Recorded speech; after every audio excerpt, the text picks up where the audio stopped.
quelques généralités concernant les chapitres 18 à 20, puisque en ce moment nous sommes dans cette partie du livre de l'Apocalypse. Je rappelle que sur le plan de l'histoire, nous sommes dans la partie dite eschatologique, c'est-à-dire les événements de la fin, les événements qui sont encore devant nous, les événements que nous sommes appelés à comprendre, mais qui ne correspondent pas à notre actualité. Merci. Qui ne correspondent pas à l'aspect formel de notre actualité. Mais nous épousons cela, nous adhérons à cela par la foi, parce que cela a été révélé. Alors, vous avez sur votre feuille de guide au numéro 31, vous avez donc ce schéma qui est ici, le schéma qui correspond à notre époque, puisque le livre de l'Apocalypse, la vision prophétique, nous permet de comprendre l'époque, les époques, le temps historique par section, par période. La période dans laquelle nous sommes est appelée le temps de la fin depuis 1844, mais le temps de la fin dans le livre de Daniel est ainsi nommé à partir de 1798. Deux dates importantes. 1798, la chute du christianisme dominant qui est un christianisme devenu répressif et persécuteur au fil du temps.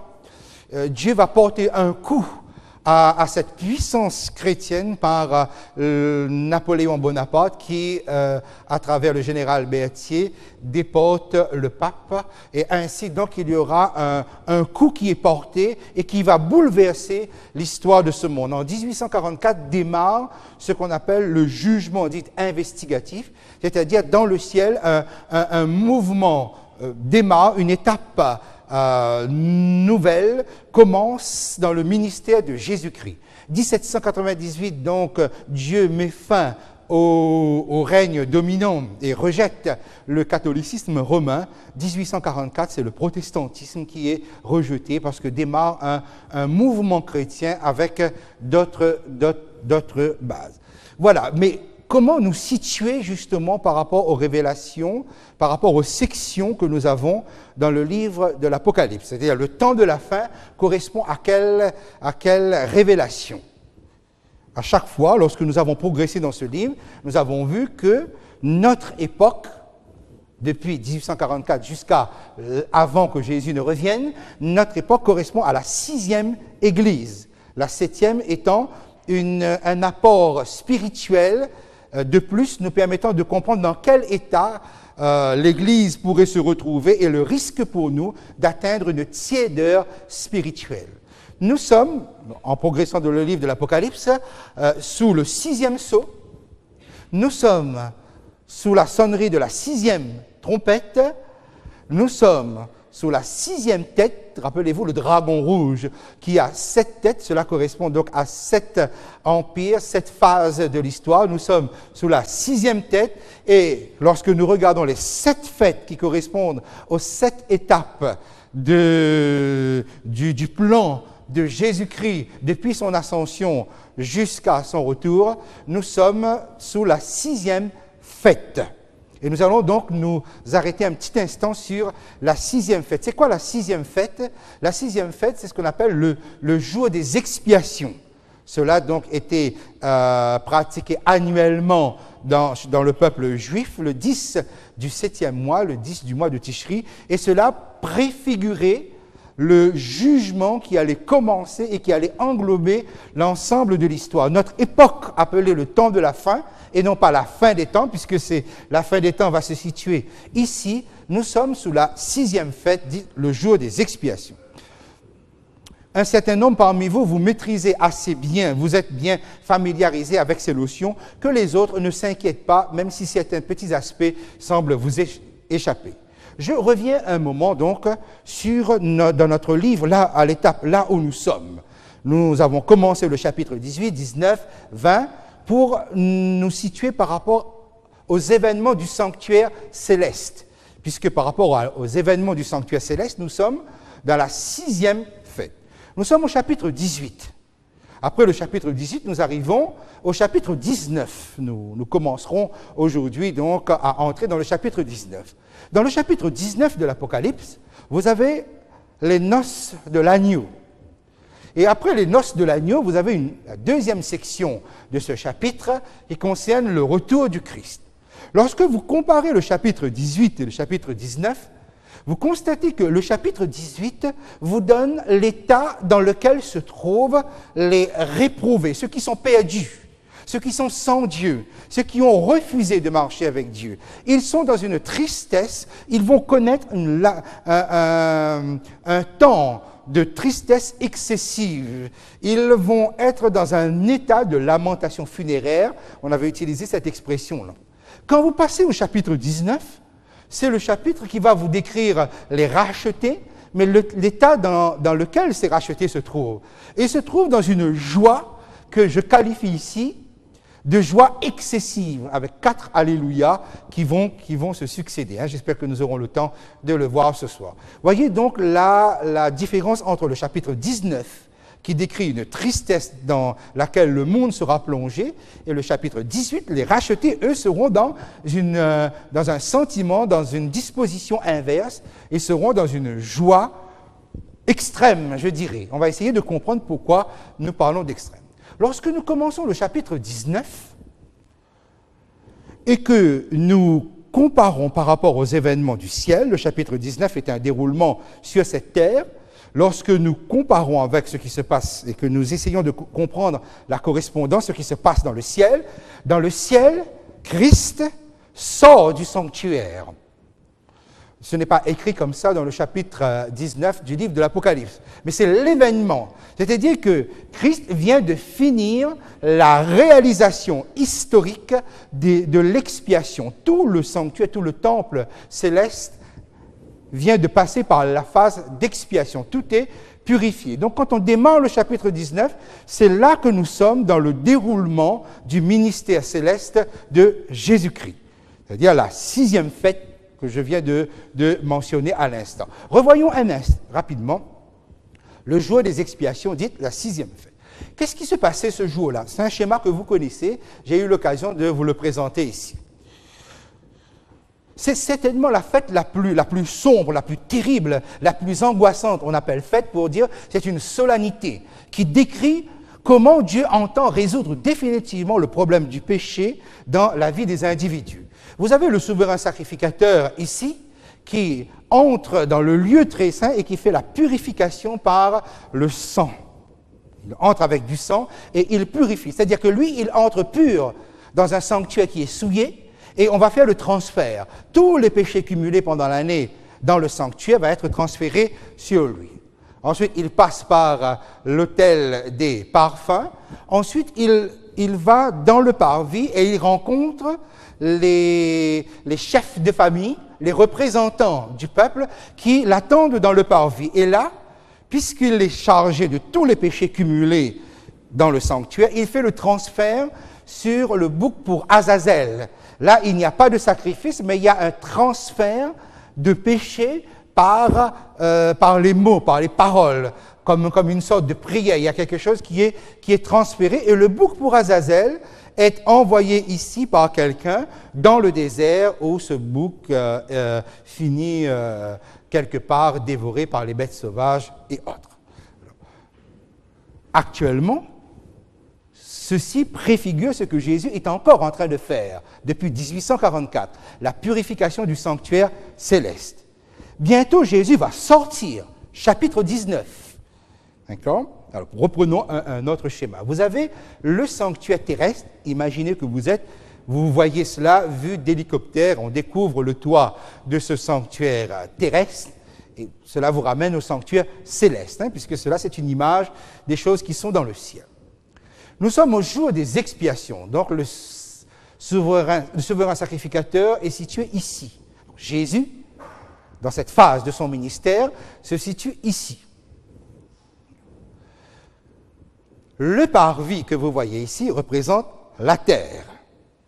Le parvis du sanctuaire terrestre représentait la terre, notre terre. Quels étaient les mobiliers qui étaient dans le sanctuaire? L'autel des sacrifices qui représente quoi? La croix de Jésus-Christ, le sacrifice de Jésus. Jésus est venu et Jésus meurt sur la terre. Et vous avez ici la cuve des reins, lieu du baptême, puisque cela symbolise aussi l'alliance que nous contractons avec Dieu, et tout cela se fait sur la terre. Nous arrivons à la fin du jour des expiations, c'est-à-dire du temps de la fin, nous arrivons à la fin des temps. Jésus s'apprête à sortir du sanctuaire. Il est encore en train de faire la purification actuellement dans le ciel. Le groupe qui se trouve ici représente l'ensemble du peuple. Il y avait le jour des expiations, non pas tout le peuple qui était présent, mais une représentation de tout le peuple. Le souverain sacrificateur est ici représenté par cette petite croix rouge ici. Écoutez bien, vous le transférez dans l'histoire. Que se passe-t-il? Un peuple se prépare à la sortie de Jésus du sanctuaire céleste dès que Jésus a fini l'œuvre de purification. Que se passe-t-il? Essayez de vous projeter maintenant à la fin des temps. Jésus va se déplacer et il vient à la rencontre de cette représentation de tout le peuple racheté. Vous vous souvenez comment s'appelle sur terre cette représentation de tous les rachetés? Les 144 000. Ça va, vous arrivez à vous situer. Écoutez bien, le chapitre 19, c'est cela. Je reviens un instant en arrière. Jésus, qui est ici, sort du sanctuaire céleste et il vient à la rencontre de son peuple. Chapitre 19. Et rappelez-vous, qu'est-ce qui caractérise les sentiments des rachetés dans le schéma qu'on a mis tout à l'heure? Est-ce qu'ils sont tristes ou bien ils sont joyeux? Ils sont dans une joie, j'ai qualifié même de joie excessive. Ce qui, quelque part, nous met en contradiction par rapport à ce que nous avions dit il y a quelque temps dans une étude, c'est que lorsque Jésus vient, les 144 000 se trouvent dans quel état? Oui, ça? Un deuil, une lamentation, quelque chose qu'on appelle le trouble, l'angoisse. Comment comprendre une telle contradiction? Jésus revient, rappelez-vous, il y a un deuil dans Jérusalem, Zacharie chapitre 12, le verset 11 avait décrit, les 144 000 se trouvent dans le deuil. Donc exactement le même état dans lequel l'humanité se retrouve à ce moment-là. Mais là, ce que nous venons de montrer, le chapitre 19 vous décrit un état contradictoire. C'est que les rachetés sont dans un état de joie excessive, extrême. Comment concilier? Est-ce que quand Jésus vient, on est dans un état de tristesse ou on est dans un état de joie? Généralement, nous disons que c'est antinomique. Soit on est joyeux, soit on est triste. Soit on est dans la joie, soit on est dans la tristesse. Mais on ne peut pas avoir les deux en même temps. Et c'est peut-être là la contradiction, cette contradiction qui est mise devant nous, nous aide, et là pour nous aider à comprendre véritablement un phénomène qui pourrait être troublant. Mais écoutez bien ceci. Après la fête la plus sombre, au moment, c'est-à-dire le jour des expiations, au moment où le souverain sacrificateur quitte le sanctuaire céleste, le peuple se prépare à la joie. Pourquoi? Parce que la fête la plus joyeuse arrivait, la 7e fête, qui était la fête des... Rappelez ça? Qu'est-ce qui vient après le jour des expiations? La fête des tabernacles. C'était la fête la plus joyeuse qu'il y avait.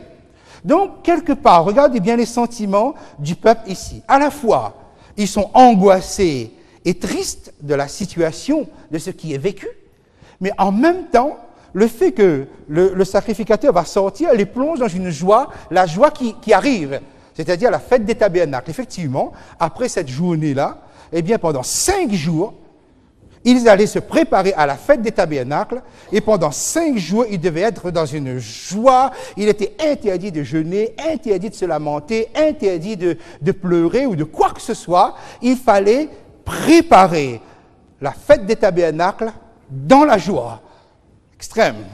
La gloire, la louange, véritablement quelque chose qui explosait.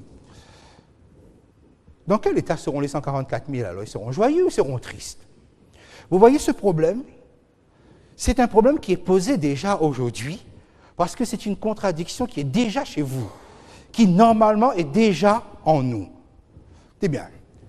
Vous connaissez Jésus, vous avez accepté son message, Vous avez toute la beauté de sa révélation. Quelle est votre plus grande satisfaction sur cette terre? Si vous êtes là ce soir, c'est que votre plus grande satisfaction est une satisfaction spirituelle. Vous avez énormément de bonheur, énormément de joie à connaître un tel Sauveur aussi merveilleux, à pouvoir expérimenter la puissance et l'amour de Dieu. C'est la joie qui vous domine. Mais cependant, cette joie n'exclut pas que les circonstances vous plongent bien souvent dans des sentiments d'amertume, dans des sentiments de douleur ou de tristesse. N'est-ce pas? C'est-à-dire que vous connaissez à la fois la joie de pouvoir connaître un tel bonheur, mais en même temps, la vie vous apporte des occasions d'être triste. Regardez bien, comment on gère deux contradictions? Bien souvent, nous pensons, écoutez, ça ne va pas là, parce que normalement, j'aurais dû être joyeux, j'aurais dû être bien avec un tel Sauveur. Pourquoi ça ne va pas? Pourquoi je ne suis pas bien? Pourquoi je suis triste? Et quelquefois, on culpabilise. On se dit, est-ce que donc je ne vis pas bien ma foi? Est-ce que Dieu est toujours d'accord, est toujours content avec moi de ce que, finalement, au lieu d'être joyeux, je suis triste? C'est quelque chose que le Saint-Esprit nous apprend. En fait, c'est lui qui gère ça en nous. Pourquoi? Parce qu'au moment où Jésus va revenir, ces deux sentiments contradictoires qui se trouvent dans le cœur du chrétien vont augmenter en intensité. À la fois, les 144 000 sont tristes parce que des proches sont perdus. Tous ceux qui perdent le salut bêtement, pratiquement, parce qu'il est si facile d'être sauvé en Jésus-Christ. Mais en même temps, il y a Jésus qui revient et leur deuil est nuancé par une perspective joyeuse qui se trouve devant eux. Eh bien, cette contradiction-là, des 144 000, est déjà en vous. Pourquoi? Parce que le Saint-Esprit est en train de vous préparer à cela. Donc, je répète, ce n'est pas parce que vous êtes animé d'une grande intensité spirituelle qui vous donne beaucoup de bonheur que les épreuves, la douleur ne sont pas là. Ok? Vous pouvez être très heureux spirituellement et très malheureux dans ce monde. Ça coexiste avec le Saint-Esprit. Donc ne culpabilisez pas et ne croyez pas que quelque chose ne va pas en vous parce que vous dites, j'aurais dû être plus égayé, plus épanoui spirituellement et je me vois. Parce que la vie est comme ça, mais l'Esprit de Dieu est en train de nous préparer à quelque chose que l'Esprit humain ne pourra jamais contrôler si le Saint-Esprit ne nous apprend pas maintenant à gérer cette contradiction-là en nous. D'accord? Et cela se trouvait dans les deux fêtes. Alors que les rachetés, le peuple de Dieu par représentation était là, à la fois ils étaient angoissés, ils étaient troublés, c'est parce que c'est tout le sentiment de la trahison, d'une vie de péché qui était là, la tristesse. Et en même temps, il y a quelque chose d'extraordinaire qui est devant nous. Donc ils vivaient déjà ça. Les deux fêtes, le jour des expiations et la fête des tabernacles, symbolisaient cet aspect-là. Donc, le livre de l'Apocalypse, si cela paraît une contradiction dans ce qu'on nous décrit, c'est parce que ça, c'est en nous. Et que ne vous inquiétez pas, le Saint-Esprit gère cela. Okay? Nous revenons donc à notre schéma qui est ici. J'ai rajouté maintenant le chapitre 20. Regardez bien. Le chapitre 19, vous avez les noces de l'agneau. C'est ça qui déclenche, en fait, cette joie. Quand Jésus sort du sanctuaire, c'est l'annonce des noces de l'agneau. C'est les noces de l'agneau. C'est l'époux qui vient. Pourquoi ça déclenche la joie? Et dans le même chapitre, vous avez le retour du Christ, où on annonce un autre type de festin. Mais Jésus revient. Rappelez-vous notre schéma du jour des expiations. Qu'est-ce qui se passe? On transfère les péchés sur le bouc pour Azazel et on le chasse au désert. Bien, le chapitre 20, c'est ce que vous allez retrouver. Donc vous avez le bouc pour Azazel par le diable lui-même qui est enchaîné et qui est jeté sur une terre dévastée. Vous avez l'expulsion du diable de tout le système humain. Nous sommes donc le chapitre 20. Nous avons les 1000 ans, ce sont les 1000 ans de l'Apocalypse, mais les 1000 ans, c'est là que nous avons le festin des noces de l'agneau. Pendant les 1000 ans, décrits dans l'Apocalypse, c'est là que nous avons le repas avec tous les rachetés, c'est-à-dire le repas qui inaugure l'éternité. Voilà pourquoi, dans le chapitre 19, vous allez avoir une invitation qui est donnée ici. Heureux ceux qui sont appelés au festin des noces de l'agneau. Ouais, l'agneau vient, les noces arrivent dans le chapitre 20. Heureux ceux qui sont appelés au festin des noces de l'agneau. Pourquoi? Parce qu'il y a deux festins dans le chapitre 19. Il y a le festin des noces de l'agneau et il y a un autre festin qui est ici, un festin plus macabre appelé le grand festin de Dieu, où là vous avez la destruction. Et pour ne pas subir le grand festin de Dieu par le retour de Jésus, on vous invite au festin des noces de l'agneau. Voyez donc comment le chapitre, la fin, les derniers chapitres du livre de l'Apocalypse est en étroite relation avec le déroulement du sanctuaire. D'accord? Important pour cela. Si cela est bien posé, vous avez une compréhension quelque peu générale de ces chapitres 18, 19 et 20. Retournons donc à notre chapitre 18, c'est-à-dire votre feuille de guide au numéro 30.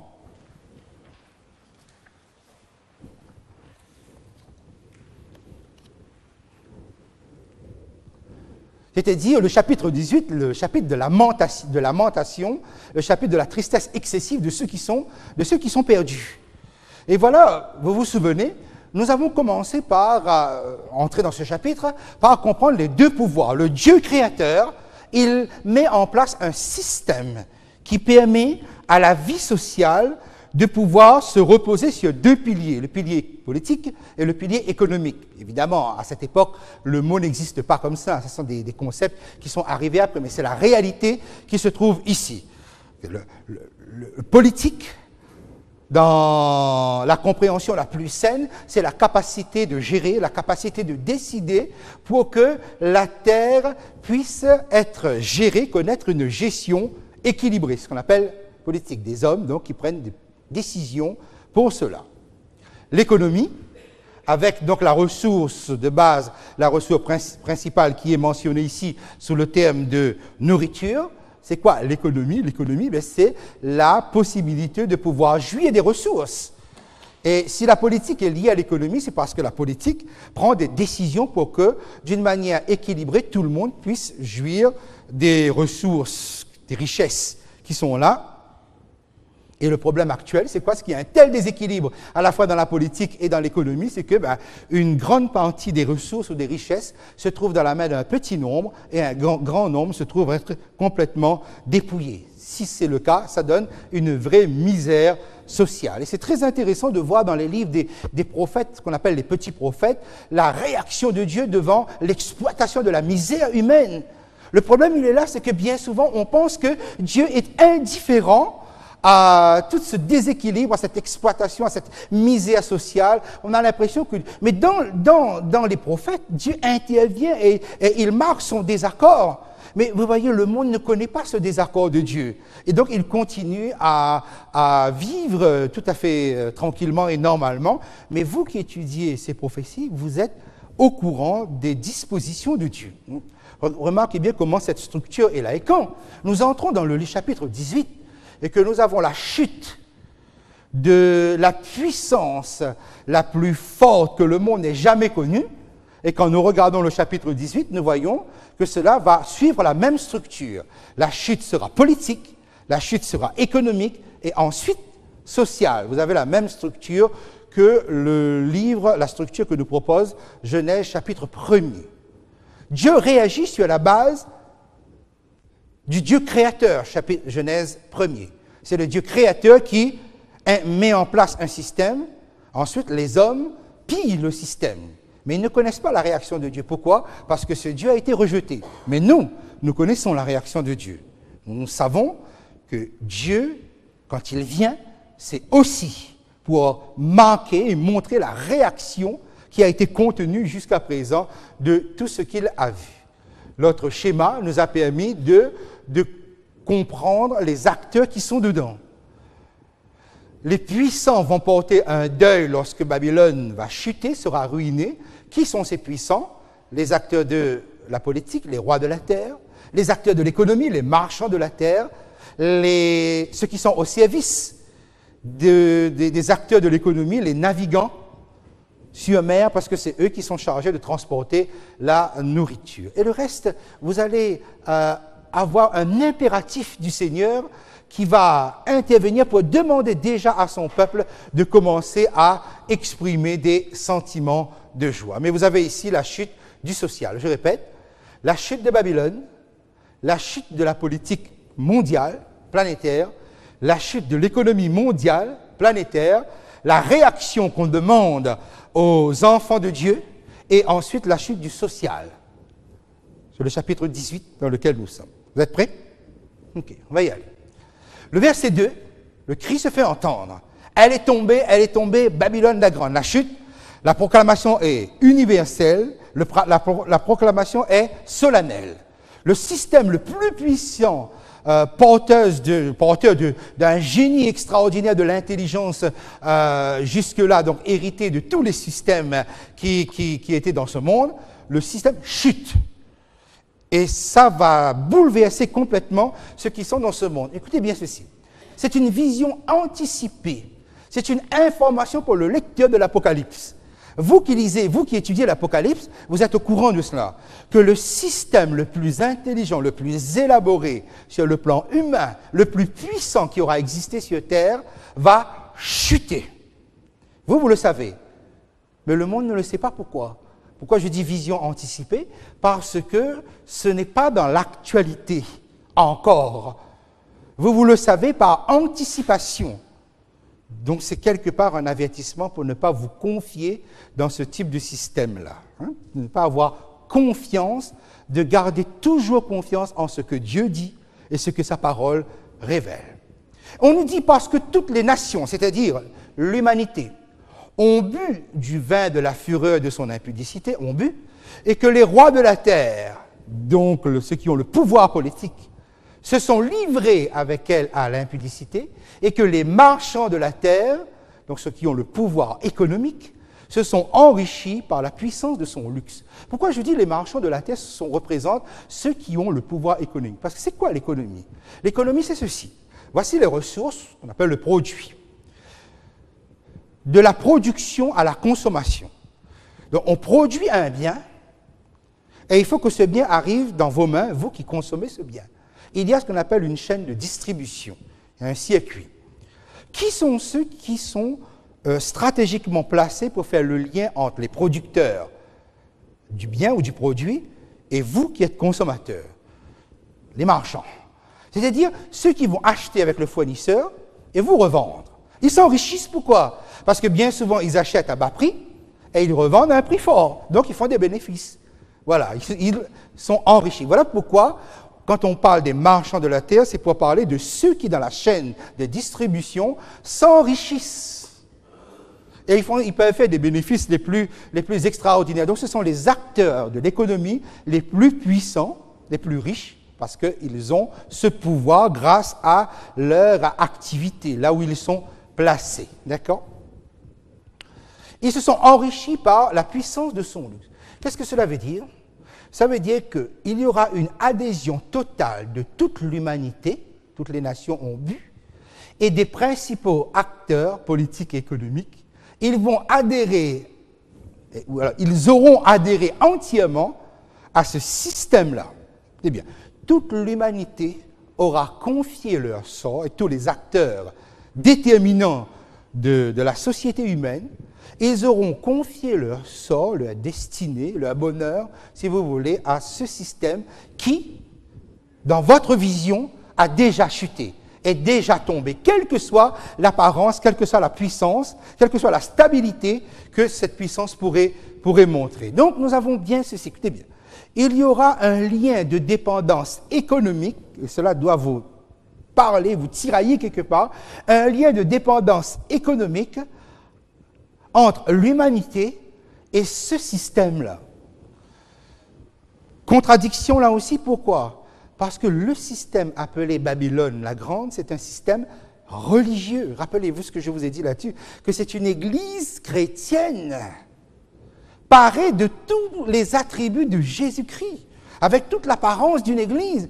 Comment expliquer qu'une église va mettre l'économie dans sa poche, dans sa main, sous sa tutelle, et faire que l'humanité va dépendre d'elle sur le plan économique. Comment expliquer ça? Mais vous ne devez pas être surpris. Pourquoi? Pourquoi je dis vous ne devez pas être surpris? Parce que vous avez, et nous avons parcouru le chapitre 13 du livre de l'Apocalypse. Qu'est-ce qu'il est dit là? Que l'économie va être utilisée comme moyen de répression, au moyen de menace. Parce que personne ne pourra ni acheter, ni vendre si vous n'avez pas la marque, le nom ou le nombre de son nom de la bête. Vous voyez bien qu'il y aura donc bien un lien entre la religion chrétienne, un lien étroit entre la religion chrétienne et la puissance économique mondiale. Vous ne voyez pas ça en ce moment, mais vous allez le voir. En fait, les signes avant-coureurs nous donnent des indices là-dessus, pour vous dire que c'est totalement possible. Mais regardez la cohérence de tout cela. Autrement dit, si vous ne pouvez plus ni acheter ni vendre, ça veut dire que vous n'êtes plus dans le circuit de distribution économique. Si vous n'êtes plus dans la chaîne économique, vous êtes perdu. Pourquoi? Parce que vous ne pouvez plus vivre, ni acheter, ni vendre. Si vous n'adhérez pas à une idéologie politique, il n'y a pas de problème. Je veux dire, j'ai d'autres convictions. Mais si vous n'êtes plus dans l'économie, si vous n'êtes plus dans le circuit économique, alors là, vous aurez un sacré problème. C'est la mort, quelque part. Okay? Voilà, nous continuons. Nous sommes au verset 4 du chapitre 18. « Et j'entendis du ciel une autre voix qui disait « Sortez du milieu d'elle, mon peuple, afin que vous ne participiez point à ses péchés et que vous n'ayez point part à ses fléaux. » Donc, on demande aux rachetés de sortir du milieu de Babylone la Grande. Mais ça veut dire quoi, sortir du milieu de Babylone la Grande? On est sur cette terre et Babylone la Grande a déjà tout investi. Il ne s'agit pas donc d'une sortie physique. Et regardez bien les deux notions utilisées, que vous ne participiez point, que vous n'ayez point part à ses péchés, et que vous n'ayez point part à ses fléaux. L'appel est donc lancé, ce cri est donc lancé avant la fin du temps de grâce, avant les fléaux, pour qu'on puisse ne pas participer. Il faut que je puisse entendre cet appel et y répondre favorablement. Mais écoutez ça, afin que vous ne participiez point à ses péchés. On peut participer à un péché de manière active, mais aussi de manière neutre, de manière passive. C'est-à-dire en n'ayant aucune position véritable. Et je pense personnellement qu'une bonne partie de l'humanité va se retrouver dans cette situation.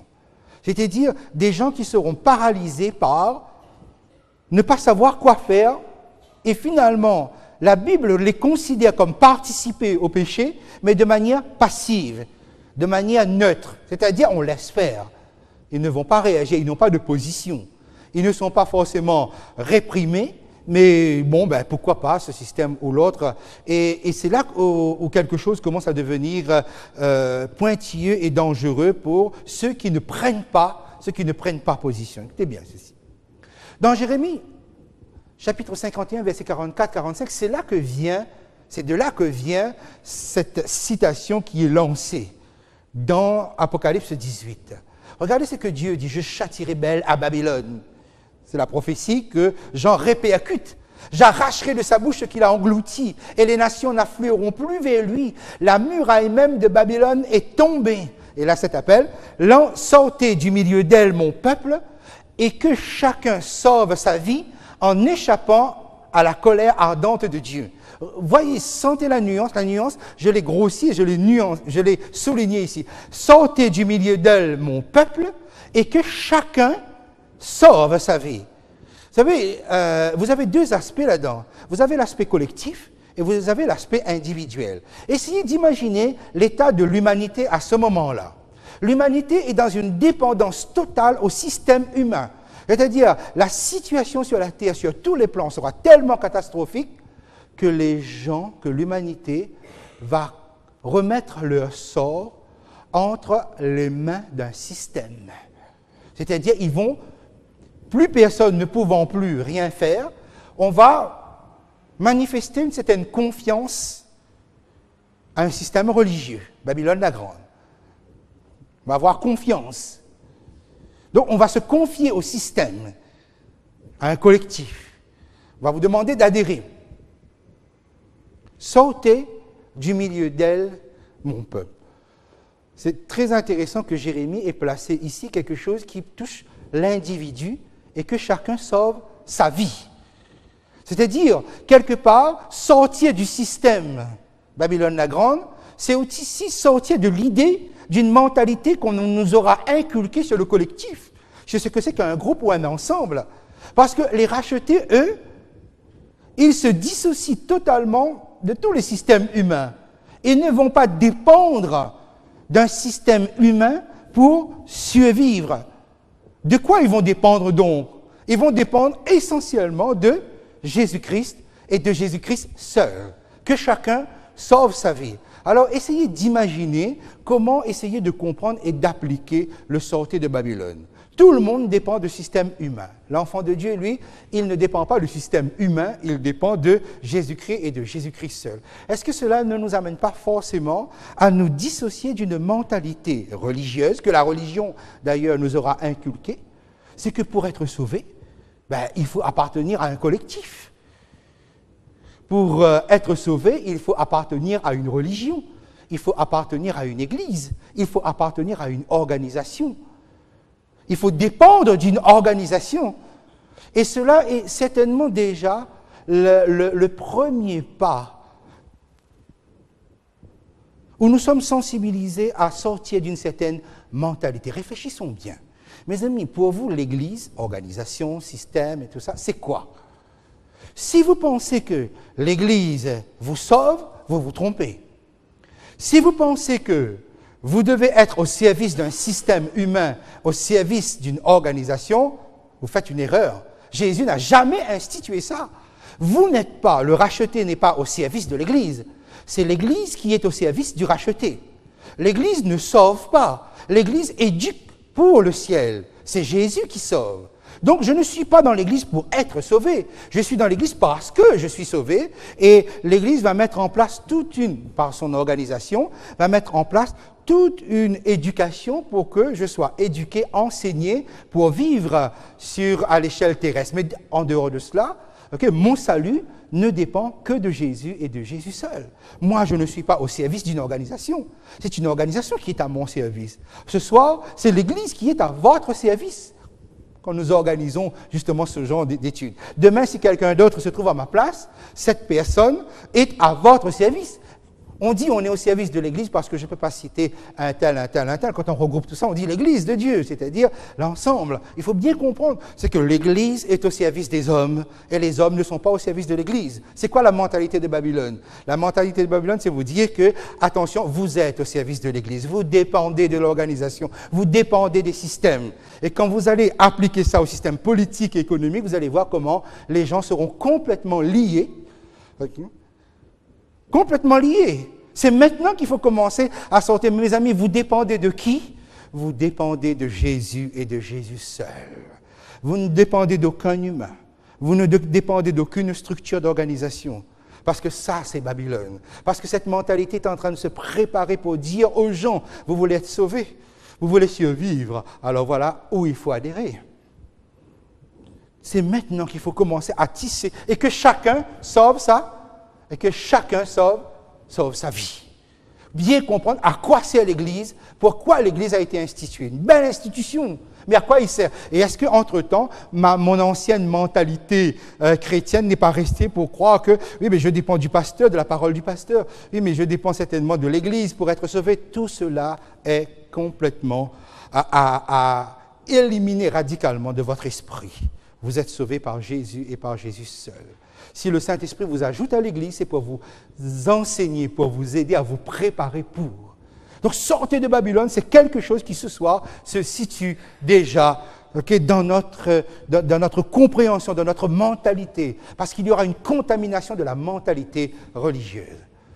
Verset 5, car ces péchés se sont accumulés jusqu'au ciel et Dieu s'est souvenu de ces iniquités. Vous avez ici le langage de la condamnation finale. On utilise ce mot pour dire que voilà, mes amis, pourquoi Dieu n'est pas encore intervenu? Dieu intervient quand la maturité maximale du péché est atteinte, comme Sodome, Gomorrhe, comme le déluge, etc. Le péché atteint une maturité maximale. Dieu interviendra. Donc il y a cette phrase qui nous lance dans cette orientation. Parce qu'elle dit en son cœur, je suis assise en reine, je ne suis point veuve, je ne verrai point de deuil. Regardez la mentalité de Babylone la Grande, c'est la mentalité de toutes les politiques actuelles. Hein, c'est-à-dire qu'on ne sera jamais renversé.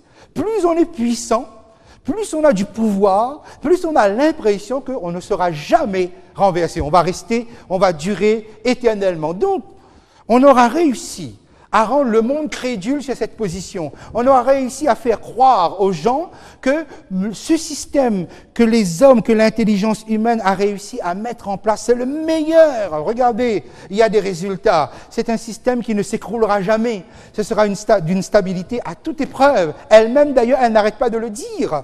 Elle le dit et le monde gobe ça. Le monde gobe, mais pas vous.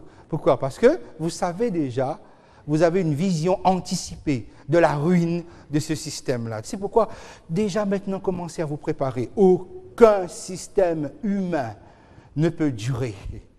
Quelle que soit la puissance, quelle que soit la stabilité, quel que soit le génie humain derrière, tout est appelé à s'écrouler.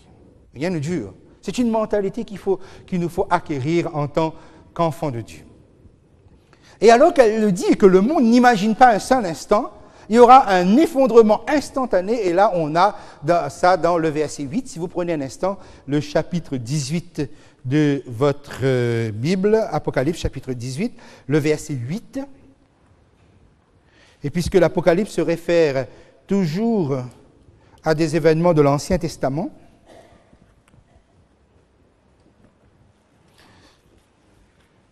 vous retrouvez avec Nebuchadnezzar, lorsque Nebuchadnezzar, alors qu'il y a eu la parole prophétique de Daniel qui vient de lui parler, voilà ce que Dieu dit.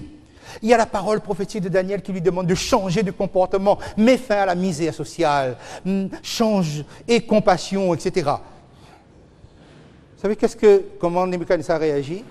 N'est-ce pas Babylone la Grande que j'ai bâtie par la puissance, par ma force, Et voilà, en plein défi, en pleine arrogance face à Dieu. Et immédiatement, il venait de dire ça, la voix de Dieu se fait entendre, sache qu'on va tout enlever, que tu vas être réduit à l'état de folie. Je vous rappelle que Nebuchadnezzar est devenu fou pendant une période de temps. Chapitre 18 et le verset 8. Voilà comment on a la même arrogance et l'effondrement est tout aussi instantané. Verset 8, à cause de cela, en un même jour, ces fléaux arriveront, le deuil et la famine, et elle sera consumée par le feu, car il est puissant, le Seigneur qui l'a jugé. Nous avons donc un point de référence historique avec Nebuchadnezzar. Je vous laisserai lire cela parce que ça vaut la peine de pouvoir aller se référer à cela. Et c'est là qu'on aura le chant funéraire de tous les puissants de la terre, les acteurs. Aurons-le. C'est eux qui vont exprimer le deuil. Ça va du verset 9 au verset 19. À quoi sert cette lamentation? À quoi sert cette expression funéraire ici? Ce sont les objectifs. Pourquoi on a mis un aussi grand texte ici? Je vous rappelle, donc chapitre 18, vous êtes dans la manifestation d'une tristesse excessive. Les paroles des acteurs économiques et politiques nous montrent à quel point le dernier système humain aura été puissant, qu'il n'y aurait eu aucun équivalent dans l'histoire. Ensuite, la grande étendue de l'influence puissante de Babylone, puisque Babylone infiltre le politique, l'économie, le social et bien d'autres que nous allons voir, et l'humanité, du fait que Babylone englobe toutes ces disciplines, tous ces domaines de la vie, forcément, elle devient puissante et l'humanité devient dépendante, puisque toute l'humanité va lier leur sort à ce système-là. Nous aurons le dernier acte d'idolâtrie avec la chute de Babylone, puisque le verset 18, vous prendrez le temps de le lire. Il s'agit d'une phrase qui est prononcée et qui, généralement, n'est réservée qu'à Dieu. Qui est semblable à la grande ville? On avait déjà ça dans le chapitre 13. Qui est semblable à la bête? C'est une phrase de l'Ancien Testament qui n'est réservée qu'à l'adoration de Dieu. C'est-à-dire, qui est semblable à toi? Qui est semblable à Dieu? chaque fois qu'on adore Dieu, ont prononcé donc cette phrase. C'est pour dire qu'au fond, ce chant funéraire est un chant religieux, un chant d'adoration, quelque part. Ce chant, cette lamentation funéraire nous indique un deuil sans consolation. Ce que c'est. Actuellement, les hommes ne connaissent pas le deuil sans consolation. À quoi sert un deuil généralement? L'autre fois, je l'avais mentionné, pour reconstruire. On passe un moment extrêmement difficile dans la perte, mais on sait que devant nous, il y a la reconstruction et ça repart. Le deuil des réprouvés ici, de ceux qui sont perdus, c'est un deuil qui n'aboutit sur rien. C'est un deuil qui n'a pas de reconstruction. En fait, personne n'a jamais connu ce que c'est qu'un deuil sans reconstruction. Que tout le monde, d'une manière ou d'une autre, on sait qu'après le deuil, après, il y a la vie qui reprend. Tandis que là, non, c'est un deuil qui termine sur un deuil. Différemment des 144 000. Les 144 000 vont connaître aussi dans la même période un deuil, mais il y a quelque chose qui arrive. Vous vous rappelez ce qu'on a dit tout à l'heure? Jésus revient. Okay? Il y a cette fête, cette succession de louanges qui est adressée à ce Dieu. Il y a une joie extraordinaire après le deuil. Mais l'humanité ne connaît pas cela. Et cela, quelque part, nous amène à réfléchir sur ce que sera l'état véritablement du monde lorsque Babylone s'écroulant, ils savent qu'il n'y a plus rien à pouvoir mettre en place pour remplacer ou pouvoir apporter une consolation. Un deuil doit déboucher quelque part sur un type de consolation. Ici, ça n'existe pas. C'est-à-dire, on est dans le deuil, mais sans rien au bout. Tandis que les 144 000, il y a un deuil, mais le meilleur est devant eux. Le meilleur est à venir. Donc, c'est un deuil avec consolation. C'est quelque chose qui est terrible. Je vous laisserai lire 1 Pierre 1, chapitre 4, verset 9. Verset 4 à 9. Pourquoi je vous dis cela? Lisez-le. Parce que la Bible prévoit la tristesse des enfants de Dieu. Connaît que les enfants de Dieu peuvent connaître des moments de tristesse. Mais on place ça sous l'épreuve de la foi. Mais qu'est-ce qu'on dit? L'épreuve de votre foi aura pour résultat la louange, la gloire, l'honneur, lorsque Jésus paraîtra. C'est cela. Autrement dit, même si aujourd'hui, il peut vous arriver de connaître des moments de tristesse dus à votre foi, la Bible vous dit ne vous inquiétez pas. Parce que tout cela aura pour résultat, il faut que votre foi soit éprouvée, donc passe par l'épreuve, que votre tristesse, on parle même, donc vous soyez attristé pour un peu de temps, mais tout cela ne va pas déboucher sur rien. Il y aura un résultat. La gloire, la louange, l'honneur, lorsque Jésus paraîtra. Nous avons quelle que soit l'intensité de ce que vous vivez, sachez qu'il y a une consolation qui est devant nous. Et votre prochaine diapo sur votre feuille, la proportion des versets des domaines d'action. C'est-à-dire, on va regarder un instant combien de versets sont réservés au monde politique, dans le deuil, et combien sont réservés au monde économique, dans le deuil. Le verset 9-10, vous avez les acteurs politiques qui chantent le deuil, qui entament leur chant funéraire sur Babylone. Vous avez deux versets. Chapitre 18, on va prendre un instant le verset 9 et 10. Et tous les rois de la terre qui se sont livrés avec elle à l'impudicité et au luxe, pleureront et se lamenteront à cause d'elle quand ils verront la fumée de son embrasement. Se lamenteront à cause d'elle. Se tenant éloignés dans la crainte de son tourment, ils diront « Malheur, malheur, la grande ville Babylone, la ville puissante, en une seule heure est venu ton jugement. » Okay? Deux versets pour parler des puissants politiques qui s'expriment. Vous aurez ensuite des versets 11 à 19, 9 versets pour parler des acteurs économiques qui s'expriment. Remarquez bien ces acteurs économiques. Verset 11, vous avez les marchands de la terre pleurent et sont dans le deuil à cause d'elle. Verset 15, On les appelle les marchands de ces choses. Le verset 17, vous avez le personnel navigant. Et tous les pilotes, tous ceux qui naviguent vers ce lieu, les marins et tous ceux qui exploitent la mer, se tenaient éloignés. Ce sont ceux qui transportent la marchandise. Mais on se rend compte qu'ils sont au service des marchands de la terre, c'est-à-dire les puissants économiques. Le verset 19, regardez ce qu'ils disent. Et ils jetaient de la poussière sur leur tête, et ils pleuraient, et ils étaient dans le deuil. Ils criaient et disaient « Malheur, malheur, la grande ville où se sont enrichis par son opulence tous ceux qui ont des navires sur la mer. » Où se sont enrichis par son opulence tous ceux qui ont des navires sur la mer. Mais qui ont des navires sur la mer et qui mettent des employés au travail, qui mettent le personnel navigant au travail? Ce sont les marchands de la terre. Ces marchands de la terre emploient ces navires, ça les appartient. Et on peut comprendre, alors regardez ici, vous avez 2 versets pour parler de la puissance politique et 9 versets pour la puissance économique. Qu'est-ce que cela vous indique? Qui est plus puissant? Nous nous acheminons vers une époque où se situera la puissance.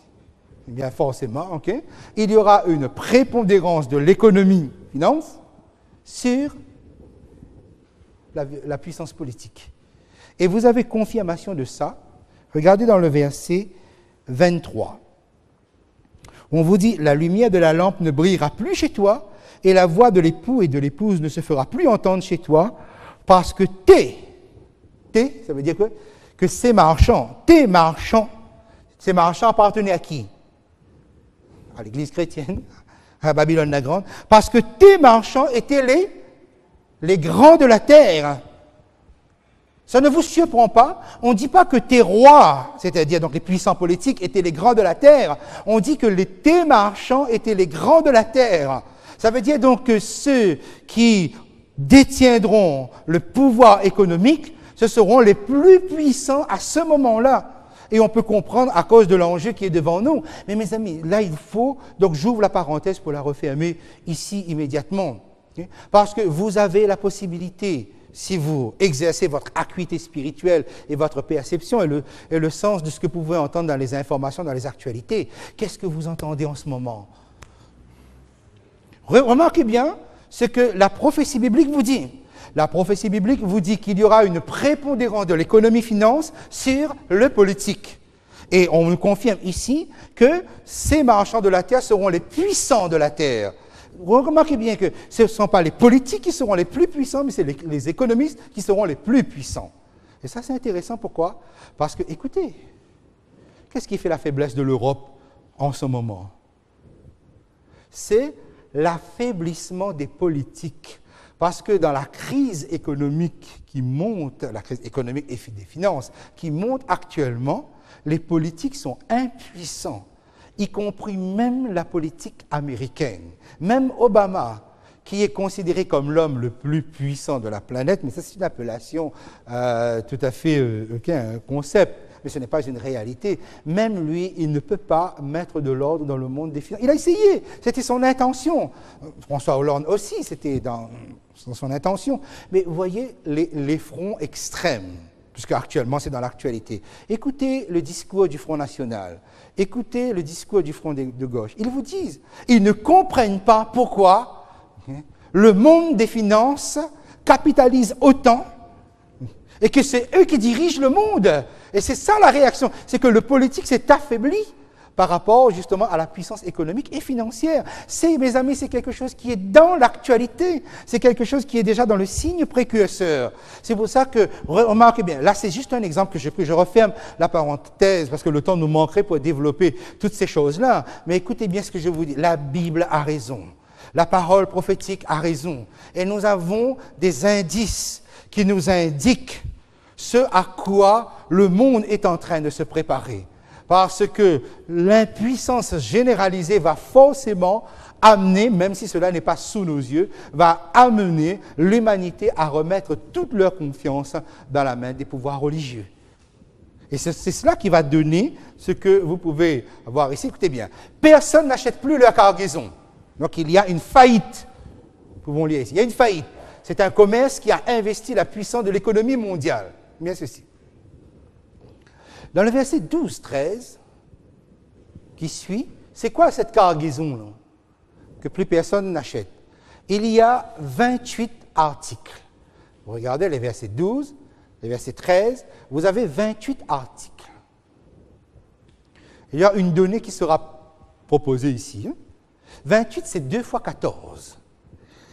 14 dans la Bible, c'est le chiffre qui est lié à Jésus-Christ. Je n'ai pas mis le verset pour ne pas alourdir mais Matthieu chapitre 1er, verset 1 à 17, vous avez la généalogie de Jésus.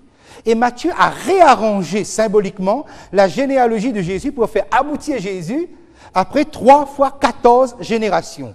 Pourquoi? Parce que 14 est un chiffre qui est lié au ministère de Jésus.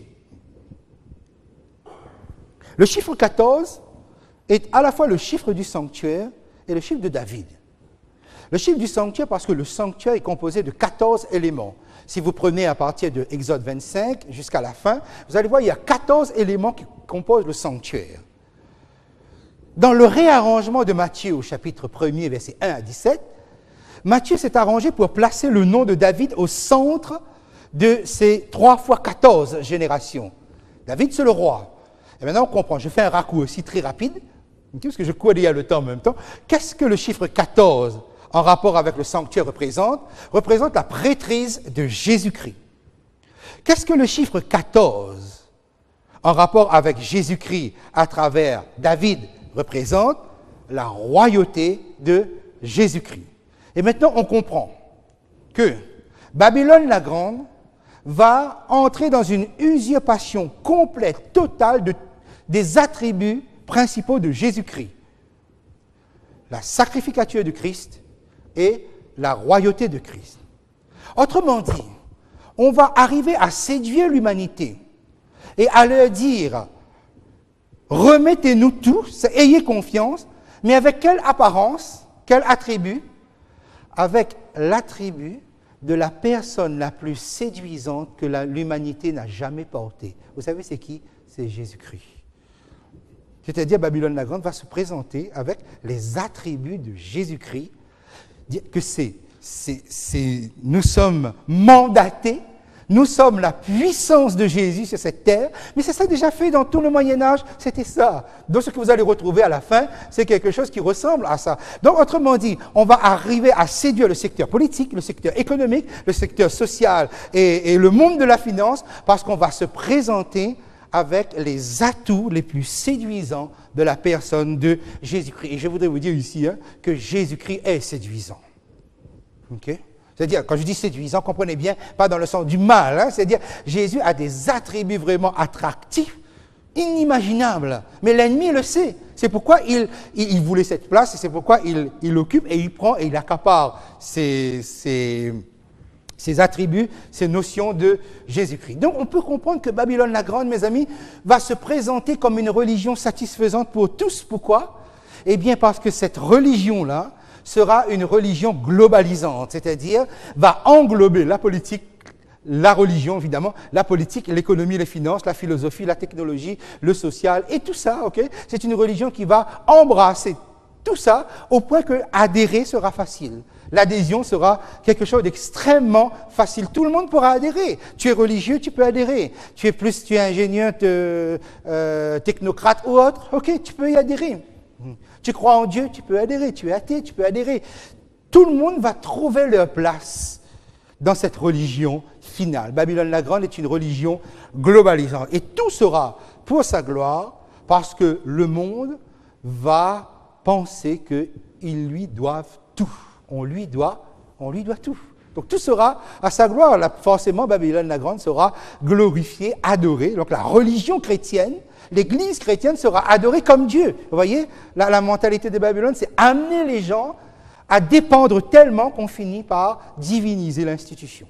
C'est ça. C'est de là qu'il faut commencer à sortir. Et là vient, c'est la dernière pensée de ce soir, vient un impératif que le ciel lance parce que Babylone a chuté. Ciel, réjouis-toi sur elle. Et vous, les saints, les apôtres et les prophètes, réjouissez-vous aussi, car Dieu vous a fait justice en la jugeant. On demande aux rachetés de se réjouir dans un monde qui baigne dans la tristesse à cause de ce chant funéraire, du bûcher funéraire et de la tristesse. Revoyons bien mon. Il ne s'agit pas d'une classification différente. C'est le groupe des rachetés avec 3 appellations. Les saints. Pourquoi on les appelle les saints? Le saint, c'est celui qui aura bénéficié de l'action de Jésus, dite de la sanctification. La sainteté, ou le saint, ou les saints, ce sont ceux qui exprimeront comment Christ aura agi dans leur vie. C'est le résultat de l'action de Christ dans leur vie. Christ agit dans votre vie, voilà ce que vous devenez. À l'apôtre signifie envoyer, c'est un statut, l'apôtre. C'est-à-dire, ceux qui auront bénéficié de l'action de Jésus dans leur expérience, ils vont être à leur tour envoyés et ils vont répondre positivement. Ils acceptent justement de pouvoir, à leur tour, transmettre aux autres l'effet de cela par leur témoignage. Voilà ce que Jésus, véritablement ce que Jésus seul peut faire. Prophète se caractérise, comme nous l'avons vu jusqu'à présent, par le message. Un prophète, c'est être porteur d'un message différent. Le monde va dans un sens, le prophète, il a un message qui va dans l'autre sens. Ce courage de la différence, être porteur d'un message complètement différent. Ce soir, nous sommes en train de prêcher un message différent. Donc, cela nous permet de comprendre que le groupe des rachetés, quand on les qualifie de saints, c'est pour dire ce qu'ils sont. Quand on les qualifie d'apôtres, c'est pour dire ce qu'ils font. Quand on les qualifie de prophètes, c'est pour dire ce qu'ils ont. Ce qu'ils sont, ils sont saints, c'est-à-dire sanctifiés en Jésus, ils bénéficient de cette action de Christ dans leur expérience. Apôtres, ce qu'ils font, ils vont vers, ils sont envoyés. Prophètes, ce qu'ils ont, c'est un message à contre-courant. Et c'est essentiel, à mon sens, de comprendre pourquoi on vous demande de vous réjouir, les saints, apôtres, prophètes, et on a regroupé pour le groupe des rachetés ces qualificatifs-là pour un seul groupe. Pourquoi? Ce que vous êtes, ce que vous faites et ce que vous avez. Pourquoi on vous demande maintenant de vous réjouir? Parce que le résultat de tout cela n'est perceptible bien souvent que dans votre expérience seule.